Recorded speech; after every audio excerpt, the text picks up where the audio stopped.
Құрметті достар, келе жатқан 8 март әйелдер күніменен сіздерді құттықтаймын.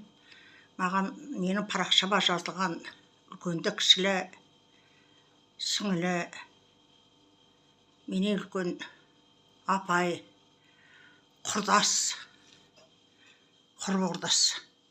Бәрлеріңізді мына 8 март мерекесімен құттықтап, мерекелеріңіз құтты болсын, балаларыңыз мейірімді болсын, өміріңіз мәнді болсын, сәнді болсын.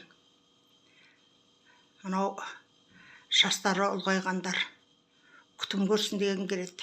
Ол жайында мен мына аналар туралы видеолар түсірем, өзімнің анам туралы видео түсірем, үнемі айтам. Енді соңғы біздің артымыздан ергендерді азаматтары құрметтеп, қыздарымыздың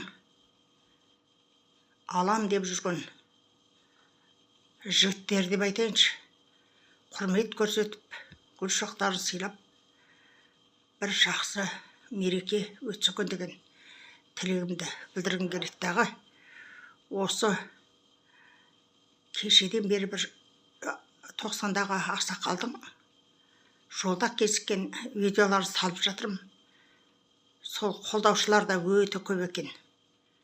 Әйел жолдастарды, азамат жолдастарды. Сол мерекенің қарсысында сонда рахмет айтқым келіп тұр. Рахмет айта кетейін. Мені де мерекелеріңізбенен, мерекемменен құттықтап қойыңыздар дегім келеді.